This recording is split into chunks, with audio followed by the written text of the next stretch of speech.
आज हम एक ऐसी अनोखी डकैती की कहानी सुनाने जा रहे हैं जो किसी और ने नहीं बल्कि चंद बूढ़े लोगों ने सर अंजाम दी। ये इतने बूढ़े थे कि इस टीम का सबसे छोटा मेंबर भी 60 साल का था। ये लोग लंदन की सबसे मजबूत और सिक्योर तिजोरी में घुसे और 15 मिलियन पाउंड्स ले उड़े। दरअसल ये डकैती इनका रिटायरमेंट प्लान थी, लेकिन इस प्लान में कुछ ऐसे लूप होल्स थे जिनकी वजह से ये लोग पकड़े गए। आज की इस वीडियो में हम डकैती की ज़बरदस्त प्लानिंग, एग्जीक्यूशन और पुलिस इन्वेस्टिगेशन पर बात करेंगे। वीडियो को एंड तक लाजमी देखें और चैनल को ज़रूर सब्सक्राइब करें। दोस्तों, हैटन गार्डन लंदन का ऐसा इलाका है जो कीमती हीरे जवाहरात और ज्वेलरी शॉप्स की वजह से जाना जाता है। यही वजह है कि इस एरिया में बहुत सी कंपनीज सेफ्टी डिपॉजिट बॉक्सेस और वॉल्ट्स फराहम करती हैं। ऐसी ही एक कंपनी जिसका नाम हैटन गार्डन सिक्योरिटी लिमिटेड था, जो कि कस्टमर्स को सेफ्टी डिपॉजिट बॉक्सेस प्रोवाइड करते थे। यहाँ लोग अपनी कीमती चीज़ें मसलन गोल्ड या कैश वगैरह रखते थे। 1940s में बनी ये तिजोरी ज़बरदस्त सिक्योरिटी फीचर्स की वजह से पूरे लंदन में फेमस थी। इसमें सिक्योरिटी कैमरास, अलार्म सिस्टम और बहुत से ऐसे फीचर्स थे जो इस तिजोरी को अनब्रेकेबल बनाते थे। लेकिन इन 6 बूढ़ों की टीम ने इस सब को गलत साबित कर दिया। इस टीम में सबसे बड़ा था 80 साल का बूढ़ा ब्रायन, जो कि इस डकैती का मास्टरमाइंड भी था। इस पर बहुत सारी चोरियों और एक पुलिस ऑफिसर के मर्डर का इल्जाम भी लग चुका था। ये बहुत बार गिरफ्तार भी हुआ, लेकिन हर बार एविडेंस ना होने की वजह से बच जाता था। इस टीम का दूसरा मेंबर 70 साला टेरी था, जो कि शुगर का मरीज था। तीसरा साथी 65 साला जॉन कॉलिंस था, जो कि एक पेशावर मुजरिम था। चौथे नंबर पर कार्ल वुड था, ये भी एक पेशावर मुजरिम था। 5वां साथी वेजल था, जिसका असल नाम किसी को मालूम नहीं था। डकैती के दौरान सारे अलार्म्स बंद करने का काम इसी का था, क्योंकि ये एक इलेक्ट्रॉनिक्स एक्सपर्ट था। छठा और सबसे छोटा साथी 60 साला डैनी जोन्स था, जो कि पहले भी चोरी के जुर्म में सजा काट चुका था। उम्र के इस हिस्से में इतनी परफेक्ट प्लानिंग और एग्जीक्यूशन एक हैरान कुन बात थी। ब्रायन, जो कि इस चोरी का मास्टरमाइंड था, इसने 3 साल तक इस वारदात की प्लानिंग की। हैरत की बात यह थी कि कंक्रीट से बनी तिजोरी की मोटी दीवार काटने के लिए ब्रायन ने YouTube वीडियोस से ट्रेनिंग ली और चोरी के दौरान गड़बड़ की सूरत में वहां से बचकर निकलने के लिए इन्होंने कुछ बुक्स और नॉवेल्स का सहारा लिया। इसी तरह की एक book forensics for dummies Danny के घर से मिली जब वो गिरफ्तार हुआ। हैटन गार्डन वॉल्ट लंदन के सेंटर में वाक़े है, जहां आमतौर पर काफ़ी रश रहता है, लेकिन इन लोगों को वारदात के लिए ऐसा दिन चाहिए था जिस दिन वहां रश बहुत कम हो, ताकि चोरी करने के लिए ज़्यादा से ज़्यादा टाइम मिल सके। लिहाजा इन्होंने ईस्टर वीकेंड का दिन सेलेक्ट किया, क्योंकि इस दिन छुट्टी की वजह से वो किसी की नज़रों में आए बगैर ये काम कर सकते थे। प्लानिंग मुकम्मल थी, अब सिर्फ ईस्टर वीकेंड का इंतज़ार था। लिहाजा 2 अप्रैल 2015 ईस्टर वीकेंड के दिन ये लोग रात 9 बजे एक वैन में वहां पहुंचे, जिसे जॉन ड्राइव कर रहा था। सबसे पहले डैनी और कार्ल मेंटेनेंस स्टाफ का यूनिफॉर्म पहने गाड़ी से उतरे। आसपास का जायजा लेने के बाद गार्ड से चुराई हुई चाबी से बिल्डिंग का दरवाजा खोला और सब अंदर दाखिल हो गए। और जॉन का काम था बाहर रहकर आसपास नजर रखना और खतरे की सूरत में टीम को अलर्ट करना।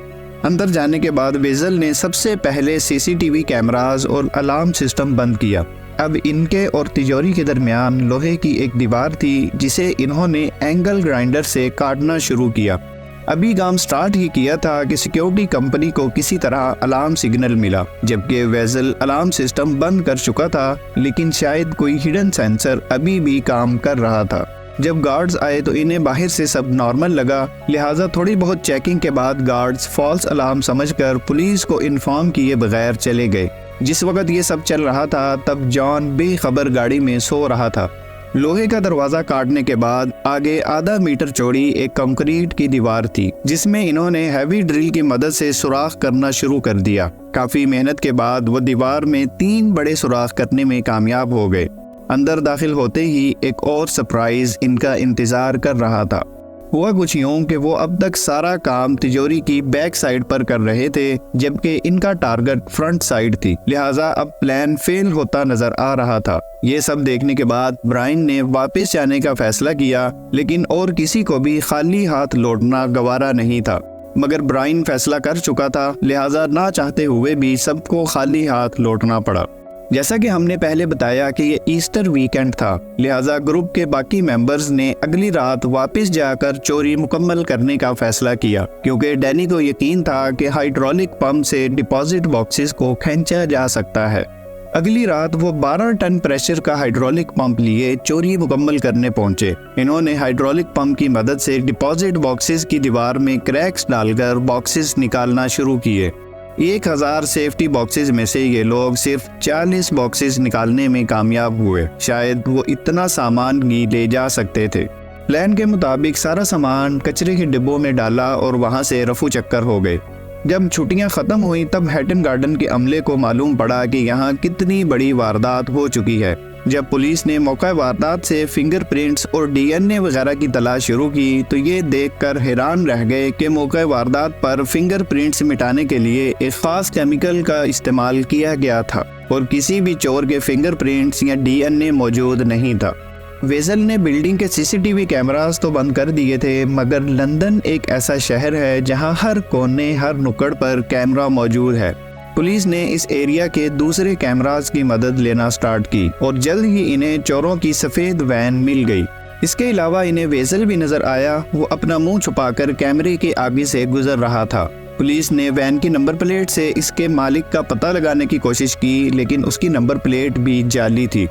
कैमरास की मदद से पुलिस को यह भी मालूम पड़ा कि किसी वजह से पहली ट्राई में यह चोरी मुकम्मल नहीं हो सकी और 2 दिन बाद चोर दोबारा अपना काम मुकम्मल करने आए। काफी सरपैर मारने के बाद पुलिस को एक बहुत बड़ी लीड मिली।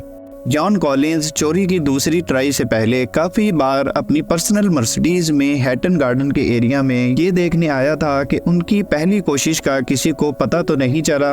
ये एक बहुत बड़ी गलती थी।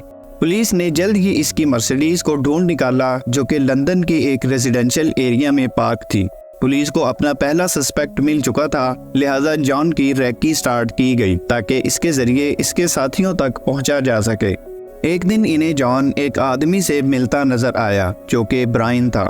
इसी तरह जॉन एक दिन टेरी और डैनियल से एक पब में मिला। पुलिस अब इन चारों पर नजर रख रही थी और इनके कॉल रिकॉर्ड्स भी चेक किए जा रहे थे। इसी दौरान पुलिस को जॉन की एक कॉल रिकॉर्डिंग मिली जो एक सुपर स्टोर में की गई थी, जहां से डैनियल हाइड्रोलिक पंप लाया था।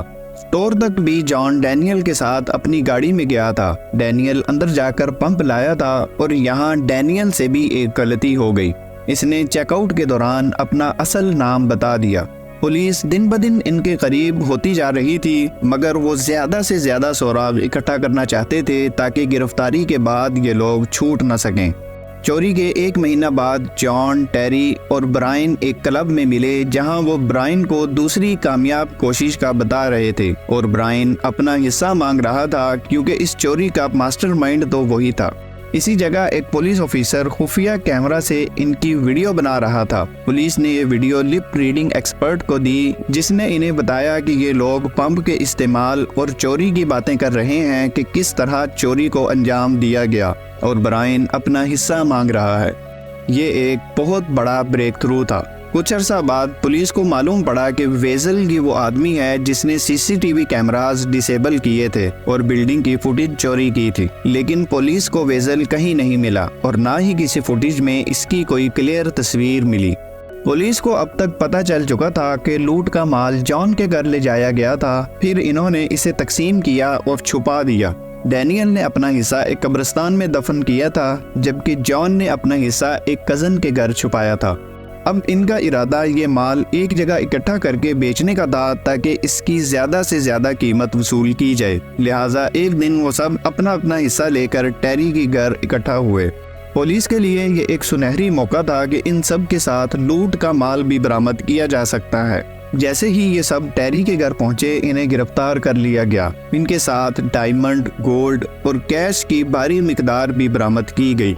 ब्रायन, टेरी, डैनियल और जॉन ट्रायल के दौरान कसूरवार पाए गए, लिहाजा ब्रायन को 6 जबकि बाकी सबको 7-7 साल की सजा सुनाई गई। लेकिन वेजल का असल नाम किसी को मालूम नहीं था, इसलिए इसकी तलाश अभी भी जारी थी, जो कि पूरे 3 साल बाद पुलिस को मिला और इसका असल नाम माइकल सीड था और गिरफ्तारी के बाद इसे 10 साल की सजा हुई। लेकिन पुलिस 15 मिलियन पाउंड्स में से सिर्फ 5 मिलियन की रिकवरी ही कर पाई, क्योंकि जहां से इनको गिरफ्तार किया गया था वहां वो सारा माल नहीं लाए थे। खैर, जॉन का अपनी गाड़ी इस्तेमाल करना, डैनियल का हाइड्रोलिक पंप खरीदते वक्त अपना नाम बताना और लूट के बाद इन सब का मोबाइल फोन्स पर चोरी की बातें करना इन सब की गिरफ्तारी का सबब बना। उम्मीद है आपको हमारी ये वीडियो पसंद आई होगी। वीडियो को लाइक और शेयर करें और मज़ीद इंफॉर्मेटिव वीडियोस के लिए हमारे चैनल को सब्सक्राइब करें। मिलते हैं नेक्स्ट वीडियो में।